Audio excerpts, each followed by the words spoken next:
Doing the supermarket run this morning, so why not kill two proverbial birds with one stone? I don't know whether you guys do this, but I always tend to do a couple of things at the same time where possible. If you've got to walk somewhere, then do something along the way. If you are sitting down watching the computer, like I do each night, then sit with your guitar on your lap, fingering some guitar scales, running through some chords, practicing on a new strumming pattern or something like that. And very often when I'm reading, I'm using my right brain for thinking about something else. So the left brain is absorbing the information very effectively, and the right brain is off in cuckoo land, thinking about all different sorts of things that don't require logic, you see. So the right brain uses the right brain taps into, let's say, the metaphysical, whereas the left brain is used for relating to the so-called physical. And so we can, in actual fact, use both brains at the same time. And that may be sounding very peculiar to lots of the viewers. And you see, this pertains to the level and extent of our consciousness and how many resident spirits we have and how evolved our soul is and these sort of things. So I'm going to be speaking more about these subjects now because, well, these are the things I contemplate on a daily basis. These are the things that I feel and experience on a daily basis. And when I speak about them, mostly these things I say are not well received because there's no experience behind the eyes that are perceiving and the ears that are listening. You see, this stuff, it cannot be understood. It cannot be comprehended with intellect alone. This is the thing about the spiritual realm. I mean, the answer is within the concept, spirit. So, how can we know spirit? How can we relate to physical things and all of the physical concepts that we've been conned into believing is a reality in this thing? You see, the greatest deception of the human being is that we've conned ourselves into considering that we are a physical entity. And we're absolutely not. There's nothing physical here. Been through that 1,000 times. So why do people find it so difficult to relate to the spiritual? Fear, ignorance, disinterest, a whole array of reasons. But some of you evidently find these discourses a little bit interesting, intriguing, and some of you say that you've had thoughts along similar lines, and so let's just do some more introspective into these subjects, shall we? You see, there's many speak of spirits, and in biblical scripture we can read about the soul and the spirit being very distinctly different. And then from there on we can listen to things like this North American Indian proverb. It's kind of like two beasts residing in my breast. You know, it's this, we call it fable or parable or, a short meaningful story, speaking about being torn emotionally inside. And so this, young dude goes up to the chief and he tells him that he feels as if he's being torn by two beasts within his breast. And, I think it's described as being, two wolves fighting over autonomy. And so the young, what do you call a young Indian, American Indian? Anyway, the young dude, he asks the chief, the elder, what to do. And the elder says, well, you feed the one you want to keep. Obviously, isn't it? And so, I spoke yesterday in my video about we don't have to give residence to unwanted entities. And many people may not be able to get their heads around spiritual entities partaking in this human existence. But if you read people like Rudolf Steiner, Madame Blavatsky, and a whole array of other people that have written about the esoteric, then you'll start to get your heads around it a little bit. But you see, the Western world has been captured under Freudian terminology of as being governed by the id, the ego, and the superego. Very, very elementary, very simple, and rational, and empirical. You can test these things.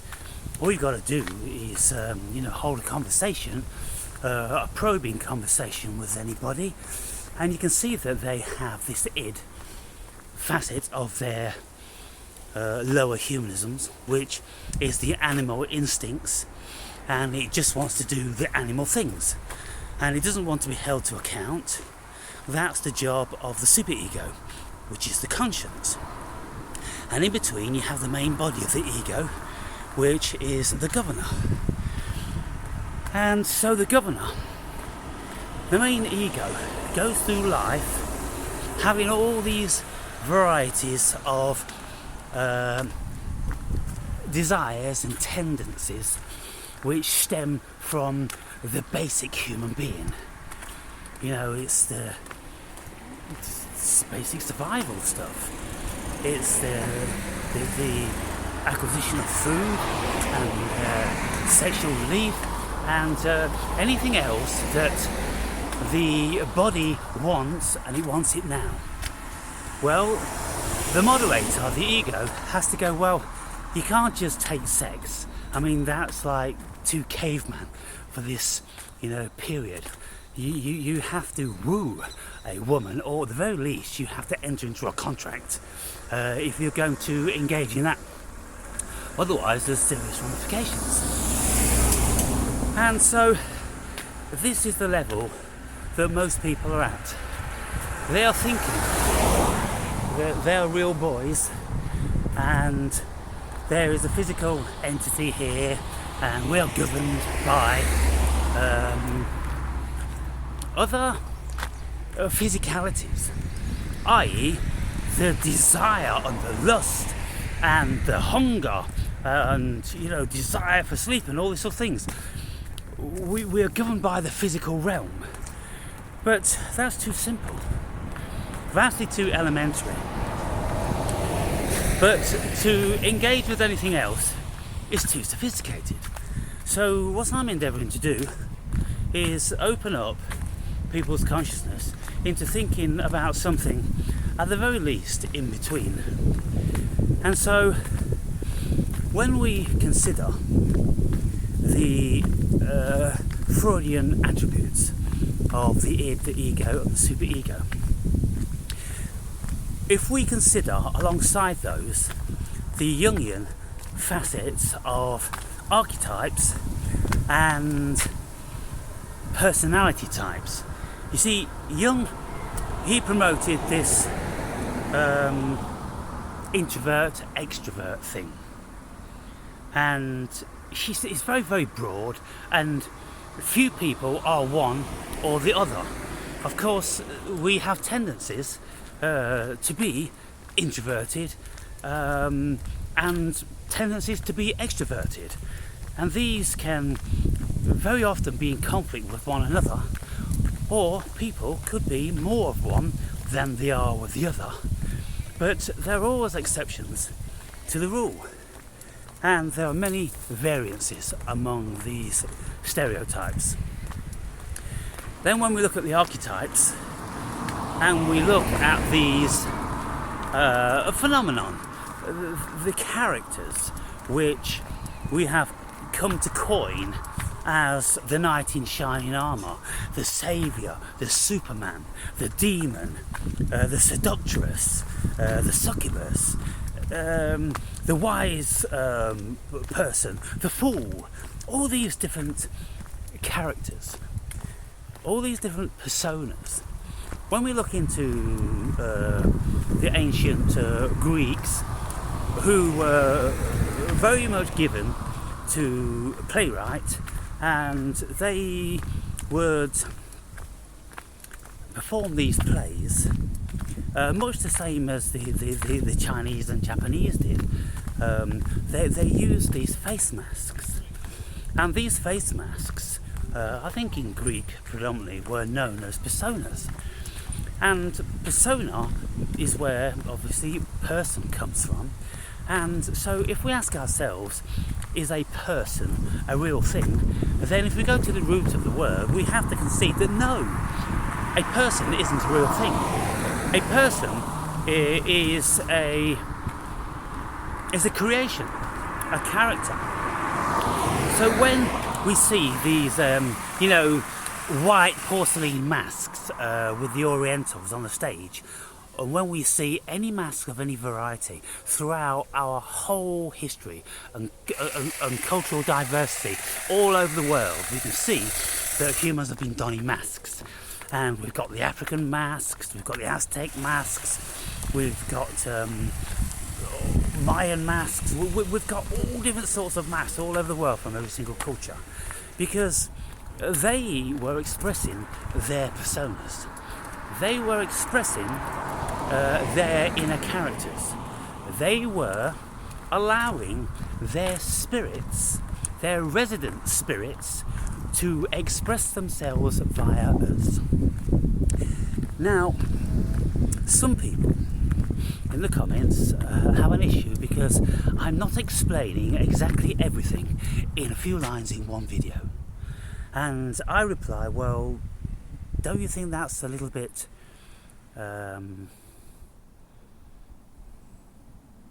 unreasonable? A little bit unreasonable. It's like opening a Dostoevsky novel, which incidentally I'm reading one at this moment in time. I'm reading the Karamazov Brothers, and it's 730 pages. It's a bit like opening that book on any page and reading one paragraph and expecting Dostoevsky to be explaining everything. Can you just tell us in simple terms what spirit, soul and ego is? No, you can't.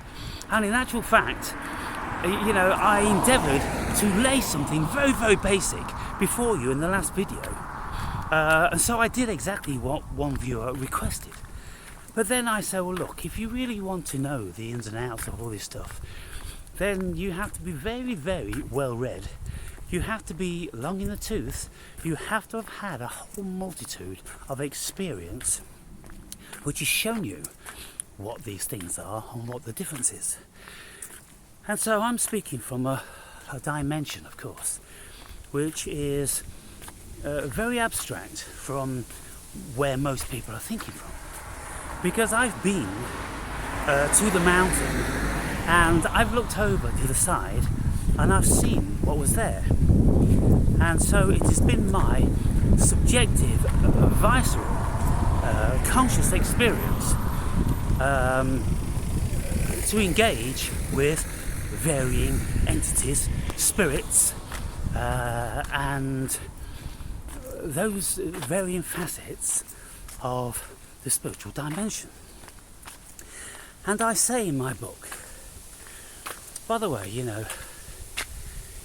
It's shocking that I need to keep reiterating, but whenever anybody wants these tiny bites of information to mean the world, the cosmos, it's very ridiculous. But this is the age we're in. We're in the age of tweets. We're in the age of tiny bites of information which are supposed to give us all that we need to know. And these days, what does anybody know about politics? What does anybody know about anything outside of a tweet? Hardly anybody these days has ever took it upon themselves to pick up a book which is more than like 100 pages. Anything over and above that would be vastly outside of the realm of their conscious acquisition or ability. To pick up a book like I have done, Brothers Karamazov, 730 pages, would be something which would be so demanding upon whatever spirit chose to read that book, that all the other spirits would rebel against it, and you will find that you discover it's almost impossible to get through the pages of that book, due to all the other spirits telling you, you've not got time for this, what's the point in that, shouldn't you be doing this, or your kids want a bit more attention, or indoors, or aim indoors. All these different sorts of things are going to be pulling. They're all spirits, people. It is the spirit, the higher spirit, which has told you that it would be a good idea to read that book, and yet all the other spirits will want to pull you down, like the proverbial a bucket of crabs, where one crab tries to escape and all the rest pull it down due to envy and their bitterness, you see. This is how we are as a collection of spirits, you see.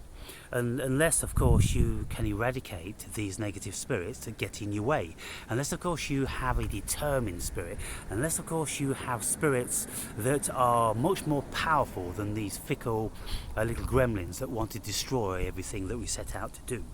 And so it's going to be my endeavour to speak much more about these spirits and how they come about and what they feel like in subsequent videos, because if we lend ourselves to taking on board some sort of acceptance of this concept, then we will very readily begin to have a deeper understanding of what's going on here.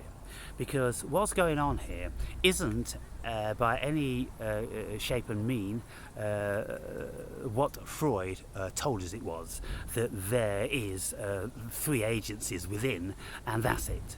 You see, as opposed to Freud's idea of the ego and the superego, Carl Jung considered that there's a whole lot more going on. And so he was much more metaphysical, much more mystical, and he was into all different sorts of stuff like alchemy and superstition and mythology, and he realized from his first-hand experience that there was a whole lot more going on than Freud's id, ego and superego. And in Jung's last book, which he didn't publish whilst he was alive, the Red Book, it speaks about his relationship with spirit, one in particular, Philemon, who was like an alter ego of his. His family, due to certain pressure, ended up publishing it after his death. But Jung wasn't about to publish that because it would destroy him as anything being credible in that day and age. And the reason why Jung and Freud separated was due to Freud's insistence to keep the metaphysical and mystical, mythological out of psychoanalysis. And Jung wasn't prepared to do that because he knew that the aforementioned were very, very important facets of what it is to be a human being. And so when we look then at the euphemisms that people have used, like masks, like personas, like alter images, alter personalities, or other characters, devils and angels, all different sorts of things that work through us. Well, if we lend ourselves to the acceptance that this is a spiritual dimension, we in fact are spiritual beings, and there are myriad of spiritual entities vying for the opportunity to express themselves. Now, when I come out of the supermarket, I'll speak about my experience on Amanita Muscaria with 3 occasions of entertaining and allowing spirits to live vicariously through me for a short period of time. So,